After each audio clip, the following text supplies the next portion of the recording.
Back here in Indianapolis tonight, a group of faith leaders is now calling for the Department of Justice to investigate IMPD after the latest police shooting in our city. Want to give you the latest numbers tonight. This is the 13th shooting involving IMPD this year.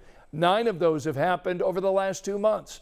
So here's what we know tonight about this most recent case. Metro Police telling us this all started when an officer heard shots fired near 25th and Park. That led to a traffic stop. The officer said the car was suspicious.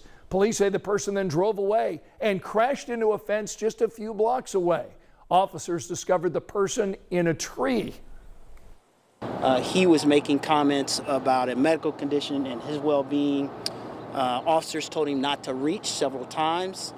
And at some point, the suspect made a comment to the point of, "I'm going in my pocket, kill me." And one officer discharged his firearm, striking the suspect. So Metro Police say the suspect had a holster on him, but no firearm. K-9 searched. Public Works employees used some chainsaws to take down a tree in the area where the suspect was hiding. Tonight we're working to learn if any of those searches turned up a weapon. Right now, an administrative investigation and a criminal investigation are underway. That officer tonight is on administrative leave, and that is standard procedure in these kinds of cases. You know, we've been tracking these police shootings right here in Indianapolis all year. This map here we have on WTHR.com gives you access to all the locations, the dates, and the names of everyone involved. And as I've mentioned, there have been 13 shootings involving Metro Police this year. Tonight, our Emily Longnecker spoke with the president of the Concerned Clergy of Indianapolis. That civil rights organization says it's time to bring in outside oversight to address the number of shootings by IMPD. Emily? Scott, the Concerned Clergy of Indianapolis and the Baptist Ministers Alliance want that outside perspective to come from the top. They're calling on the Department of Justice to come in and start asking IMPD questions. It's more than saying I'm disturbed about it. It's about doing something now, says the Concerned Clergy of Indianapolis and the Baptist Ministers Alliance about the number of police action shootings by IMPD officers.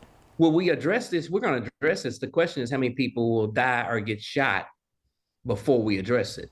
The calls to address the number of police shootings came in the wake of the city's 9th police action shooting by IMPD since August, the 13th since the start of this year.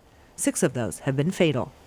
Ultimately, this leads to a distrust between community and law enforcement, and then therefore we all lose. We don't know. We don't know why we're seeing these number of shots, officer-involved shootings. Based on data from IMPD, police shootings have happened in every IMPD district this year, some stemming from warrants, a traffic stop, and a stolen car. That number is nearly twice as many as this same time last year. We have to work to try to find out, is there some commonality?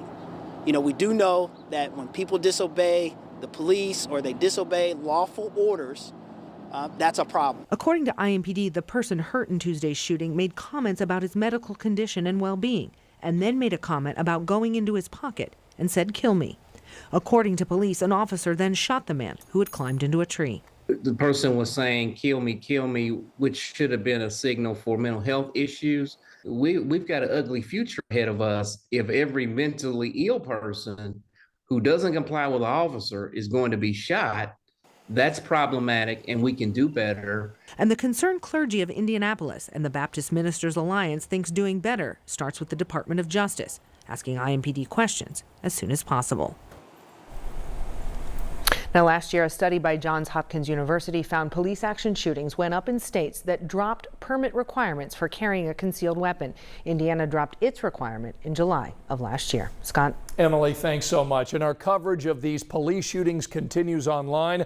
Again, you can see that map I was showing you outlining the locations and the dates of the shootings involving IMPD this year. Plus, we're going to be posting developments in these cases. You'll find it all on WTHR.com.